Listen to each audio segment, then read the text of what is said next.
আসসালামু আলাইকুম রহমতুল্লাহি ওয়াবারাকাতুহু।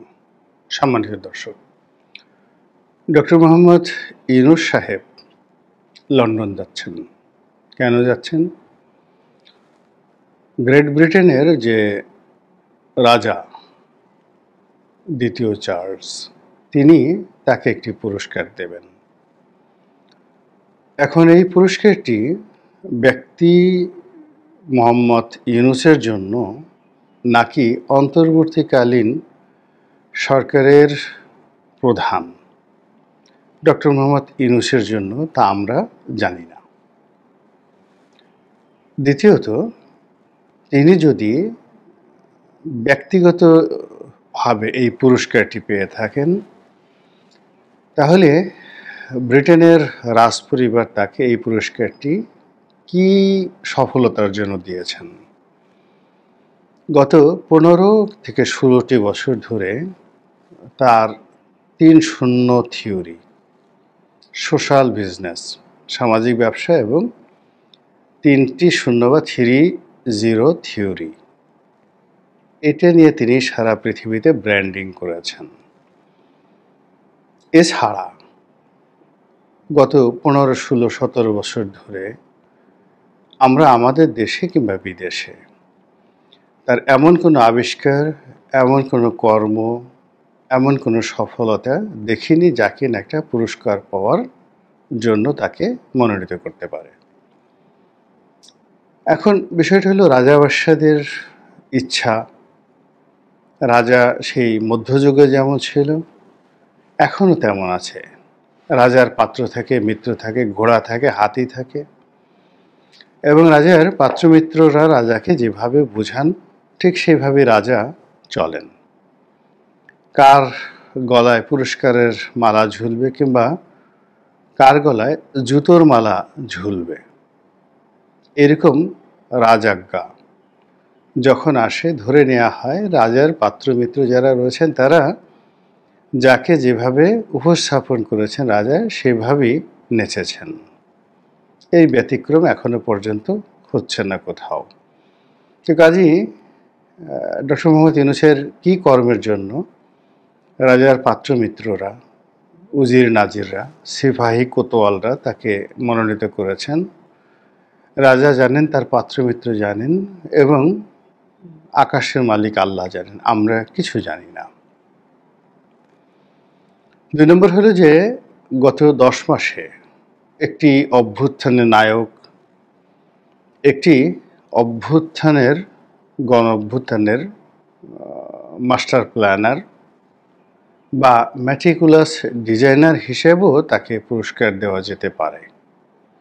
এই কারণে দেওয়া যেতে পারে যে ব্রিটেন হলো গণতন্ত্রের মাতৃভূমি।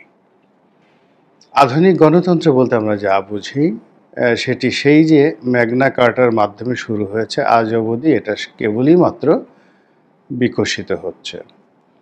তো বাংলাদেশে গণতন্ত্র প্রতিষ্ঠা, তারপর মানুষের ভোটাধিকার প্রতিষ্ঠা, মানুষের জীবনে আইন শৃঙ্খলা থেকে শুরু করে ন্যায় বিচার প্রাপ্তি, সামাজিক নিরাপত্তা প্রদান, রাষ্ট্রীয় নিরাপত্তা প্রদান, তো এ সকল কারণে ডক্টর মোহাম্মদ ইউনূস যে দুনিয়া কাঁপানোর সফলতা অর্জন করেছেন গত 10 মাসে, সারা দুনিয়া এখানে এসে গবেষণা করবে যে কিভাবে একজন 86 থেকে 87 বছর বয়স্ক মানুষ জীবনের এ প্রান্তে এসে একটি ক্ষতবিক্ষত রাষ্ট্রকে, একটি অস্থির চিত্ত জাতিকে একেবারে সুন্দরভাবে তিনি তার মিষ্টি মধুর হাসি দিয়ে বশ করে রেখেছেন।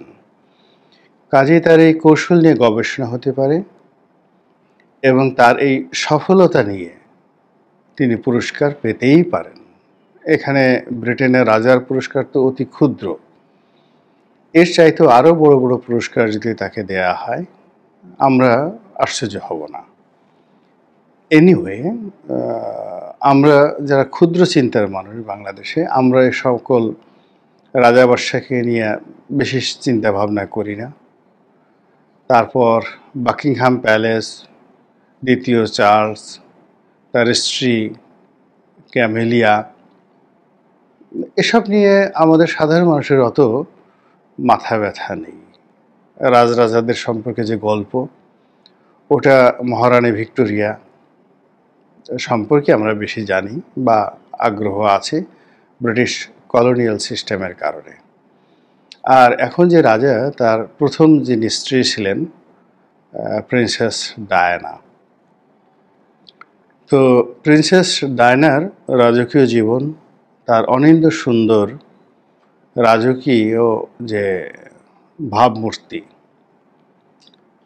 এবং তার অসহায়ত্ব, সব মিলিয়ে তিনি এই শতাব্দীতে সারা দুনিয়াতে রাজকুমারী হিসেবে যে সম্মান, মর্যাদা, সহানুভূতি পেয়েছেন, এটা আর কেউ পায়নি। তো কাজী ডায়নাকে নিয়ে আমাদের নিদারুণ কৌতূহল রয়েছে। এর বাইরে আমরা ডক্টর মোহাম্মদ ইউনূস, তারেক রহমান সাহেব, শেখ হাসিনা, খালেদা জিয়া, ওনাদেরকে নিয়েই আমরা ব্যস্ত থাকি। এর বাইরে আমাদের চিন্তা যায় না। তারপরে আমাদের চিন্তা মাঝে মধ্যে হিরো আলম সাহেবকে নিয়ে হয়, আমাদের চিন্তা সান্ডা নিয়ে হয়, বোতল নিয়ে হয়, কারা সান্ডা, কারা বোতল ইত্যাদি নিয়ে আমরা ভীষণ রকম আগ্রহ প্রকাশ করি। এরপর আরও অনেক অদ্ভুত অদ্ভুত বিষয় আমাদের রয়েছে। তো সেখানে ডক্টর মোহাম্মদ ইউনূস যে রাজাবাদশাদেরকে নিয়ে কর্মকাণ্ড করেন, ওটা আমাদের অ্যান্টেনার সঙ্গে আর ওনার অ্যান্টেনার সঙ্গে এখনও সংযোগ হয়নি। আর এই সংযোগ না হওয়ার কারণে কিছু সমস্যা হচ্ছে, সেটা ওনার হচ্ছে না, আমাদের হচ্ছে। উনি তো ওনার মতো উড়ে বেড়াচ্ছেন। তো যেটা বলছিলাম যে উনি পুরস্কার আনতে ইংল্যান্ডে যাবেন, কিন্তু ওনার এই যাওয়ার ব্যয়ভার কে বহন করবেন? উনি? গ্রামীণ ব্যাংক? গ্রামীণ ফোন? নাকি কি একটা যেন গ্রামীণ ফাউন্ডেশন না কি যেন আছে? তো তারা কি এই ব্যয়ভার বহন করবে, নাকি আমরা দরিদ্র দেশের সাধারণ মানুষের যে কষ্টার্জিত শ্রম, সেই শ্রমলব্ধ অর্থ আমরা যেভাবে রাজকোষে জমা দেই, এই রাজকোষের সেই বিশাল অর্থ ভাণ্ডার এখন ডক্টর মোহাম্মদ ইউনূসের করায়ত্তে। তিনি সেখান থেকে অর্থ নেবেন, তারপরে বিরাট একটি লাটবহর তৈরি করবেন, সেখানে মানে রাজার দরবারে যাবেন, তারও তো একটা রাজকীয় ভাবসাব থাকতে হবে। হাতি ঘোড়া থাকবে, লোহা লস্কর থাকবে, ফৌজ থাকবে, আরও অনেক কিছু। এখানে লোহা লস্কর বলতে মানে যারা যাবেন তাদের তো অস্ত্রশস্ত্র নিয়েই যেতে হবে, তার যারা সিকিউরিটি গার্ড। এখন সেটা ব্রিটেন অনুমতি দেবে কি দেবে না, এই জন্য আমি এখানে লস্কর মানে তার যারা বডিগার্ড রয়েছেন তারা, আর লোহা মানে আর্মস। এটাতে লোহা দিয়ে তৈরি করা হয়, প্লাস্টিক দিয়ে কোনো আর্মস তৈরি করা হয় না। তো তিনি সেখানে যাবেন, সেই অর্থবৃত্ত নিয়েও আমরা জানি না কারা দিবে, এবং এটা নিয়ে আমাদের কোনো মাথা ব্যথাও নেই। আমরা রাজার খাজনা দেওয়াটাকেই গুরুত্বপূর্ণ মনে করি। রাজা কর আরোপ করবেন, আমরা কর দেব। তারপর সে রাজা সেই কর কীভাবে মানে ব্যবহার করবেন, সেটা তো রাজার বিষয়। তো রাজার কাছ তো প্রজা দিয়ে হয় না, কখনোই হয় না। কিন্তু আমরা প্রজা হিসেবে যেটা আশা করি বা যেটা স্বপ্ন দেখি, সেটা হলো লন্ডনে তিনি যাবেন এবং বিএনপি যাকে আগামীর প্রধানমন্ত্রী মনে করছেন, বিএনপি এখন যারা রয়েছেন নেতৃবৃন্দ, তাদের অনেকের নিকট জনাব তারেক রহমান তার যে শ্রেষ্ঠত্ব, তার যে বীরত্ব এবং তার যে আধুনিকতা, বিএনপির অনেক নেতাকর্মী মনে করেন তিনি বিএনপির প্রতিষ্ঠাতা শহীদ প্রেসিডেন্ট জিয়াউর রহমানকেই ইতিমধ্যে ছাড়িয়ে গেছেন। খালেদা জিয়া তো প্রশ্নই আসে না, জিয়াউর রহমান সাহেবকে ছাড়িয়ে গেছেন। তো যারা তার প্রশংসা করেছেন তাদের বক্তব্য হলো যে জিয়াউর রহমান সাহেবের কাছে তো মানে কোনো আইডেল ছিল না, মডেল ছিল না। মানে জিয়াউর রহমানের পিতা জিয়াউর রহমানের মতো এরকম যোগ্যতম ছিলেন না। কিন্তু তারেক রহমানের তার আপন যোগ্যতা, তার সঙ্গে সঙ্গে তার মায়ের যোগ্যতা, তার সঙ্গে সঙ্গে তার পিতার সেই দুনিয়া কাঁপানো যে নেম অ্যান্ড ফেম, তো সব মিলিয়ে তাকে একটা অনন্য রত্ন পাথরে তৈরি করেছে, পরিণত করেছে। Now he is a magnetic gems. এরকম একটা রত্নপাথর যার উজ্জ্বলতা সারা দুনিয়াতে ছড়াচ্ছে এবং যার একটা আকর্ষণীয় ক্ষমতা রয়েছে, ম্যাগনেটিক পাওয়ার রয়েছে, এবং সেই ম্যাগনেটিক পাওয়ারের কারণে দেখুন লন্ডনে থেকেও গত 17টি বছর ধরে তিনি কোটি কোটি বিএনপি নেতাকর্মীদেরকে জড়ো করে রেখেছেন। কাজে বিএনপির যারা নেতাকর্মী তারা তারেক রহমান ভার্সেস ইউনূস, সেখানে ইউনূসকে আসলে একটা প্রজাপতি হিসেবেও মনে করেন না। তারা মনে করে নাথিং, এটা কিছুই না, কোথায় তারেক রহমান, কোথায় সেই ডক্টর মোহাম্মদ ইউনূস। এবং বিএনপির যারা লোকজন মনে আছেন তারা মনে করেন যে ডক্টর ইউনূসের যত সমস্যা রয়েছে তার মূল হলো তিনি বিএনপিকে মূল্যায়ন করতে পারছেন না। তিনি এখনও পর্যন্ত বেগম জিয়াকে সালাম জানানোর জন্য, শুভেচ্ছা জানানোর জন্য তার বাসায় যাননি।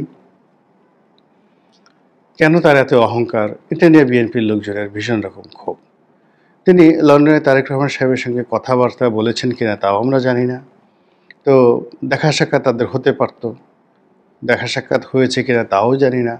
তিনি এত দেশে যাচ্ছেন, তিনি যদি এই রাষ্ট্রের প্রয়োজনে একটু তারেক রহমান সাহেবের সাথে গিয়ে দেখা করে আসতেন বা তাকে নিজে হাত ধরে নিয়ে আসছেন যে আপনি আসুন, আমার সঙ্গে চলুন, দেখে আপনাকে কে কী করে, তো সেই কাজটাও তিনি করেননি।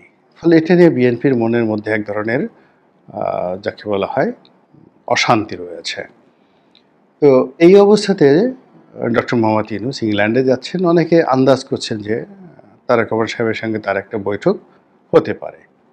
তা আমার বক্তব্যটা হলো যে এখানে যে পরিস্থিতি তৈরি হয়ে গেছে বিটুইন ডক্টর মোহাম্মদ ইউনূস এবং তারেক রহমান এবং BNP versus NCP, BNP versus বর্তমান সরকার, তো সেখানে আসলে এই বৈঠকটা যদি হয় ভালো কিছু হবে না, বরং আরও মারাত্মক কিছু হবে। এর কারণ হলো যে উভয়ের মধ্যেই ইতিমধ্যে ক্রোধ, ঘৃণা, অসহযোগিতা এবং একে অপরকে শত্রু মনে করার যে সকল উপসর্গ ফুটে উঠেছে, সে সকল উপসর্গ নিয়ে একত্রে বসা ডেঞ্জারাস। প্রথম কারণ হলো দুজনের মধ্যে বয়সের পার্থক্য, একজন প্রবীণ আর একজন নবীন।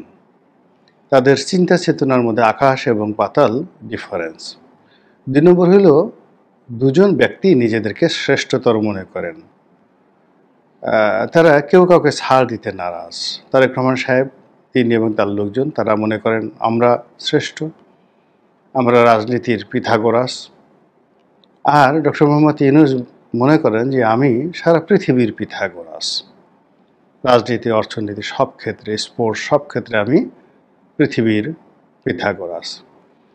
যেখানে বাংলাদেশে একজন ফুটবলার আছে আমিনুল, আমিনুল হলো বিএনপির একজন নেতা।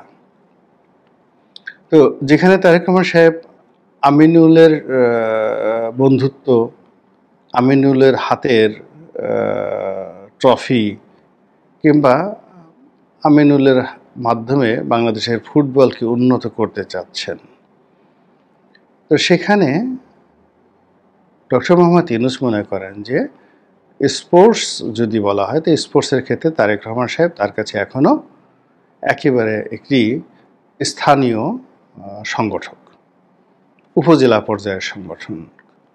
আর অন্যদিকে তিনি হলেন রাজনীতির ম্যারাডোনা, ফুটবলের জিদান, এরপরে রোনালদো, মেসি।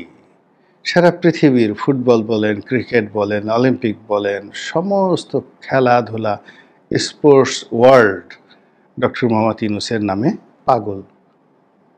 তো কাজে তিনি আমিনুলের সঙ্গে বন্ধুত্ব করা, আমিনুলের সঙ্গে একত্রে চলা একজন রাষ্ট্রনায়ককে, দেশনায়ককে, সঙ্গত করেন একজন বিশ্ব নেতা, বিশ্ব নায়ক একত্রে মানে নিজেদেরকে সমান লেভেলে তিনি মনে করবেন, এটাই স্বাভাবিক।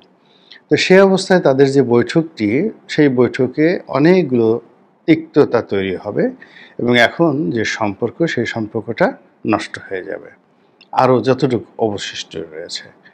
আবার অন্যদিকে তিনি লন্ডনে গেলেন, কিন্তু তারেক রহমান সাহেবের সঙ্গে দেখা করলেন না। এটা বিএনপির যারা লোকজন আছে তারা ভীষণ রকম ইগোতে তাদের লাগবে, তারা অপমান বোধ করবেন, ভীষণ রকম অপমান বোধ করবেন এবং তারা বিক্ষোভে ফেটে পড়বেন এবং তাদের সেই বিক্ষোভে ফেটে পড়ার ফলে ডক্টর মোহাম্মদ ইউনূস বাংলাদেশে ঠিকমতো আসতে পারবেন কি না, এটা নিয়ে বিএনপির লোকজনের মধ্যে সন্দেহ থাকতে পারে। যে এক জনাব ইশরাক সাহেব, তিনি একাই ডক্টর মোহাম্মদ ইউনূসের গদি তছনছ করে দিয়েছেন এবং এখন পর্যন্ত টানাটানি করছেন গদি নিয়ে। তো সেখানে স্বয়ং তারেক রহমান সাহেবের সঙ্গে তিনি যদি অসহযোগিতা করেন, অসৌজন্যমূলক আচরণ করেন এবং লন্ডনে যাওয়ার পরে তিনি লন্ডনের রাজার সঙ্গে দেখা করেন, কিন্তু বাংলাদেশের রাজার সঙ্গে তিনি দেখা করবেন না, তিনি কি লন্ডনের বাসিন্দা? তিনি কি ভবিষ্যতে এখন লন্ডনের অন্তর্বর্তীকালীন সরকারের প্রধান? তিনি বাংলাদেশের অন্তর্বর্তীকালীন সরকারের প্রধান। সেখানে তাকে তারেক রহমানকে তো গুরুত্ব দিতেই হবে। এই ধরনের যে চিন্তা এবং চেতনা, এটা বিএনপি নেতাকর্মীদের মধ্যে আসা একেবারে স্বাভাবিক বিষয়। তো এই অবস্থাতে ডক্টর মোহাম্মদ ইউনূস লন্ডনে যাচ্ছেন। এখন সেই সফরে শেষ পর্যন্ত তিনি কি অর্জন করেন, তার যে 3-0 থিওরি, এটি রাজনীতিতে সে কীভাবে ফল দেয়, কিভাবে এটা বাচ্চা দেয়, ডিম থেকে তো বাচ্চা ফুটবে অবশ্যই, সেটি এখন দেখার বিষয়। মহান আল্লাহ আমাদের সবাইকে হেদায়েত দান করুন এবং হেফাজত করুন। আসসালামু আলাইকুম ওয়া রাহমাতুল্লাহি ওয়া বারাকাতুহু।